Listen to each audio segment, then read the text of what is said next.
Okay, if you haven't watched Rob's Know-It-Alls for this episode, you really should. It's one of his live broadcasts, and we get to hear a lot of survivors that have a fair amount of people talk about them, because in that episode he had Kim Spradlin, Holloway, Burton Roberts from Pearl Islands, Reynolds from Caramone, and Colby. Yeah. It was real interesting to see what he had to say. It made me actually think better of him for the first time in a while, yeah. That's something Australian Outback really needs, is some redemption, let me tell you. Oh, man. Okay, anyway.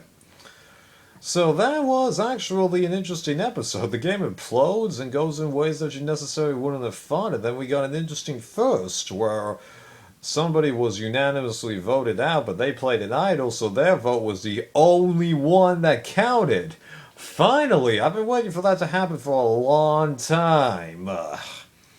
Although, I could have sworn it might have happened in one other international season there. I could be wrong about that because who knows how international seasons handle immunity idols. Sheesh. Okay. So, first of all, everyone gets back from tribal, and everyone seems to have actually figured out who exactly voted for who when Joe was voted out or whatever. So then we get the loved ones challenge, and it was nice to see everyone interact with the loved one, but the actual challenge just. That's not a challenge. That's called dumb luck, okay? Just. Yeah, survival lottery. Whoop-de-whoop. Just pathetic, right. Now, I'm not going to call that the worst challenge ever, but I will say that that's pretty much the worst loved one challenge that I can remember, although. Actually, no. Thailand doesn't count because they competed at the immunity challenge, so they could hug them all there anyways, right? So just, seriously, now, the popular theory is that there was another challenge, although I can't remember how Jeff responded to Dalton Ross's question about that. Whatever. Chrissy getting it, dumb luck. Everyone she chooses, she just decided to stick it to those she was most annoyed by. Pretty much, yeah. So then Ben decides to go off and make a fake idol.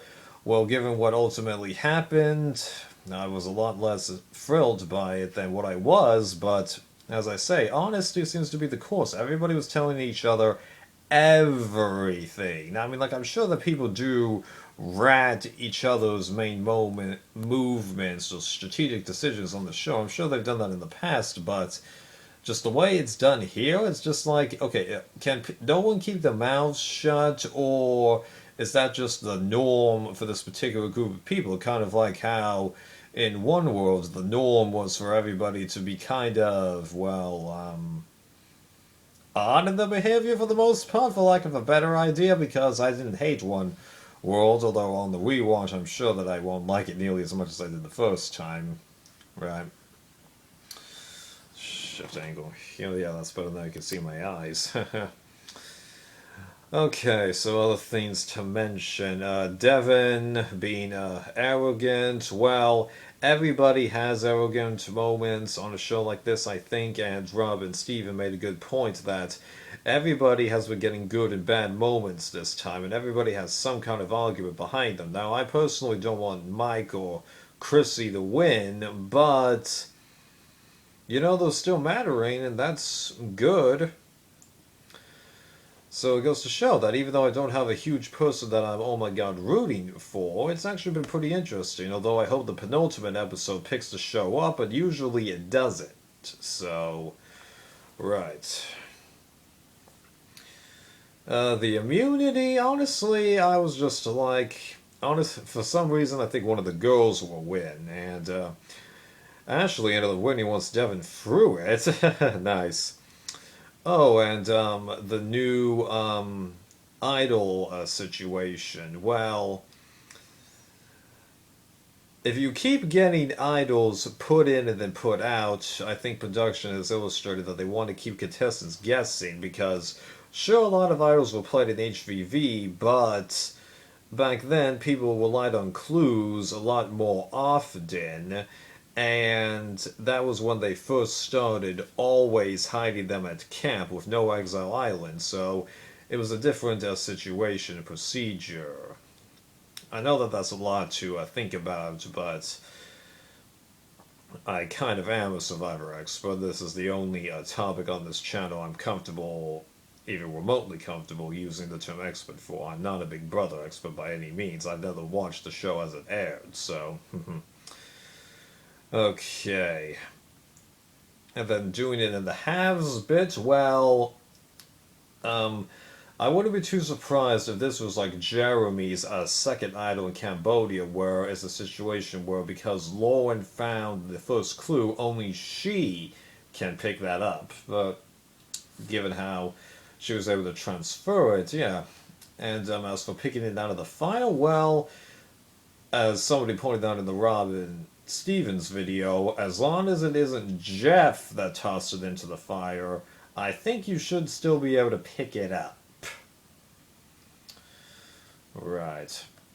But Mike doing it, I understand why he's doing it. He's trying to get people mad, and this time it actually seems to be working, although it doesn't really seem to be helping his case. Like, even if that guy makes it, if Ben is there, had Lauren been there, had Devin been there, they would have trumped him in a heartbeat, so that's half the cast, and... just craziness with that guy. I mean, like, sure, he definitely would have some sympathy votes from the heroes that are on the jury, let me tell you, but just, I don't know. That guy needs to do something else. Really.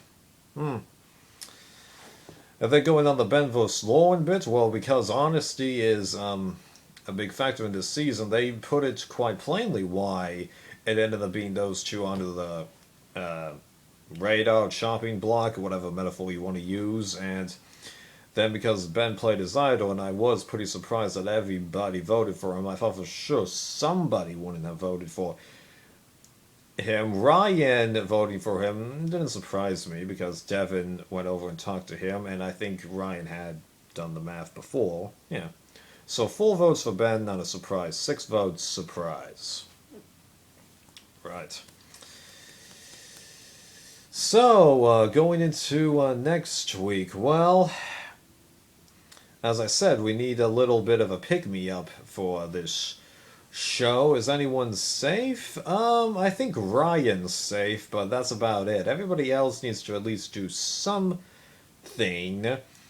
And some people were arguing, and I think the fan forum bits, that Devin was in a good position. I don't think so, to be honest. I think Ben currently still has a better shot of winning at the end if he makes it, but Devin does have a little bit of a strength behind him, but Ben's going to need some luck on his side, because as Colby said, luck does play a factor in this game, no matter what.